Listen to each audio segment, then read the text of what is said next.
Most believers think sin is obvious. Drugs, violence, adultery, big, loud, visible, wrong. The most dangerous sins are silent, invisible, comfortable. And that's exactly why they win.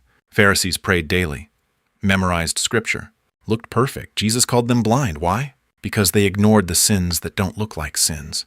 The subtle ones. The ones hiding inside good behavior. 6 of them. Most believers commit them every day and feel completely fine. I'm about to show you exactly what they are. And by the end of this, you'll never examine your faith the same way again. Chapter 1.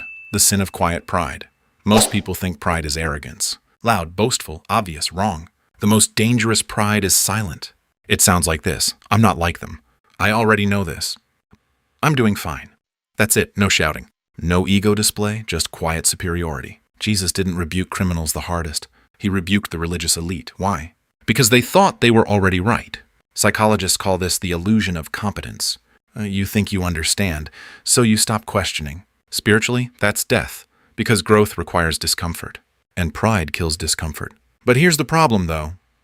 You can't fix pride if you don't detect it. So here's the tactic. Instead of asking, am I right? Ask, where could I be wrong? Every day. Elite performers do this constantly. Ray Dalio built an entire system around radical truth. Why? Because blind spots destroy you faster than mistakes.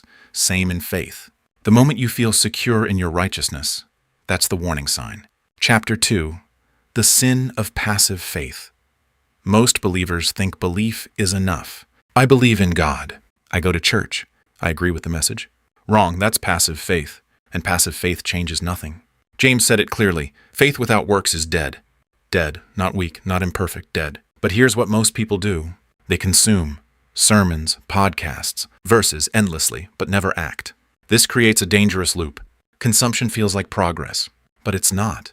It's spiritual entertainment. Psychologist Robert Bjork calls this desirable difficulty. Real learning feels hard. Application feels uncomfortable. If your faith feels easy, you're probably not applying it. But here's the problem, though. Action requires friction, so people avoid it.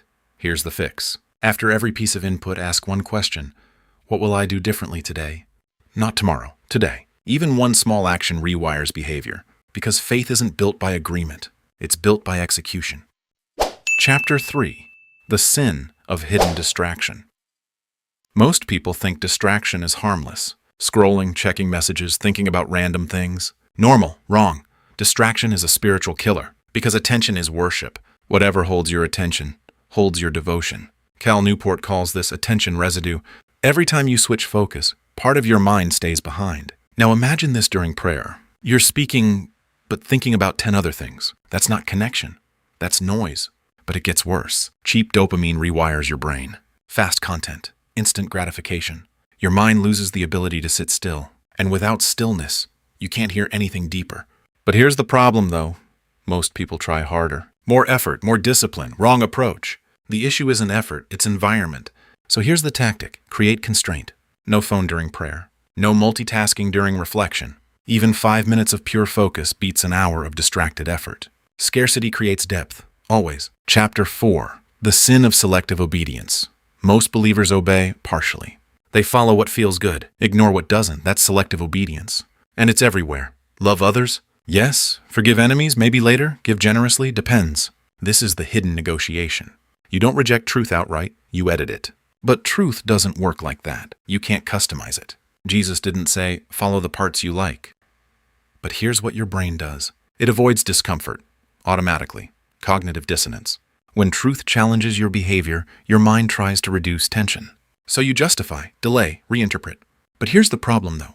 Partial obedience feels like full obedience. And that's the trap. So here's the system. Identify one command you're avoiding. Just one. Then act on it immediately. No delay. Because delay is how disobedience hides. Elite performers don't negotiate with reality. They align with it. Same principle here. Chapter 5. The sin of emotional numbness. Most people think sin is about actions.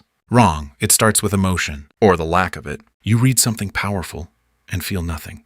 You hear truth and it doesn't move you. That's numbness, and it's dangerous. Because emotion drives memory. Neuroscience proves this. Emotion tags information as important. Without it, your brain discards it. That's why you forget most messages. Not because they're unclear. Because they don't hit you. But here's the problem, though. Modern life dulls emotion. Constant stimulation, endless noise. Your brain adapts. Everything feels average. So even truth feels ordinary. Here's the fix. Slow down exposure. Instead of consuming more, process deeper. Take one idea, sit with it, reflect on consequences. Ask, what happens if I ignore this? Now your brain wakes up, because stakes create emotion, and emotion creates retention. Chapter 6, The Sin of Delay. This one destroys everything. And it sounds harmless. I'll fix it later. I'll change tomorrow. I'll deal with it eventually. No, you won't. Because delay compounds, just like interest, except negative. Behavioral psychology calls this temporal discounting. You undervalue future consequences, so you choose comfort now. But here's the reality. Every delay strengthens the habit. Every postponement makes change harder.